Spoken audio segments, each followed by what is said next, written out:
We have all heard the saying, no guts, no glory, and this is true most of the time. However, there's a nasty twist to the saying that not many people realize.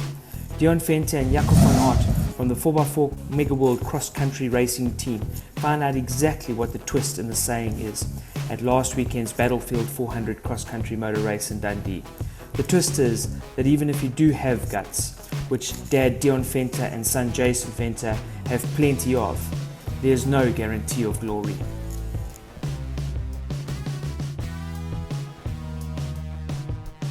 Arriving in a cold, grey and wet Dundee on Friday the 12th of May, I was warmly greeted by the 4x4 Mega World Cross Country Race team, who were busy preparing their 4x4 machines for the prologue. Defending Class T national champion Jason Venter was in high spirits and confident that he could improve on his performance from his first race of the season in Lichtenberg, where him and his navigator Vincent van Elleman finished in a disappointing 8th place, just ahead of dad Deon and Jaco van Aert. The prologue went off well, and most of the teams managed to complete the short circuit in good time and without incurring any damage to their race machines. Deon and Jason would start the main race in 4th and 5th position respectively, just behind championship leaders Johan and Werner Horn in their Malalan Toyota. An early Friday night was had by all. Before retiring to bed in my Oz tent, I enjoyed a glass or two of red wine by the fire. The rain came down persistently throughout the night, and reports of heavy snow on the berg were coming through on social media. On Saturday morning, we were greeted with more rain, which promised to make the day's racing extremely challenging. By 8:30 a.m, the scene was set for an interesting day's racing. SA legendary motor racer and Dakar champion Gilles de Villiers attracted a lot of attention before the start of the race. His Toyota Gazoo race machine was looking as mean as ever. He even had time to pose for a few selfies with some die-hard race fans. Before we knew it, the roar of V8 engines leaving the start line drowned out the sound of the pouring rain.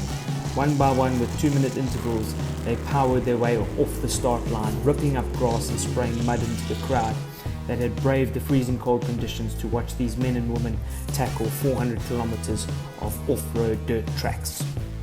Soon it was the 4x4 Mega World's team's turn to start. Deon looked like he was a man on a mission. Lance Woolridge and navigator Ward Huxtable from the Ford Performance SA team were equally as focused. At the halfway mark, it seemed like Deon and Jaco had put the hammer down enough to be leading Class T. Jason and Vince weren't having the best of luck. The wet and muddy conditions were making the drivers work hard for every kilometre covered. Nevertheless, the defending champions headed out on the second lap to prove a point. They weren't going to go down without a proper fight.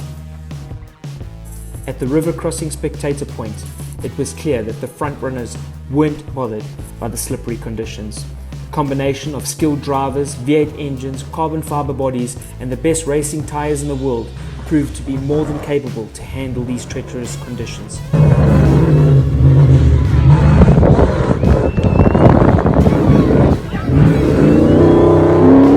Even the one-eyed monster Amrock was making light work of the river crossing. Then disaster struck for Deon and Jaco. They crashed into the back of another Toyota team. The no guts, no glory twist had played its hand.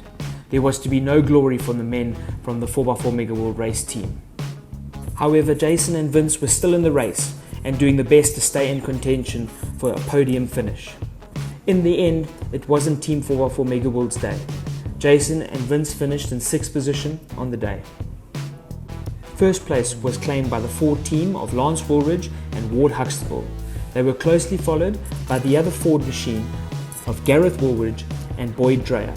The last position on the podium was taken by the VW Amarok of Henny de Klerk and Akim Bergman. The next race is one of the biggest on the South African cross-country series calendar, 1,000 kilometers in Botswana.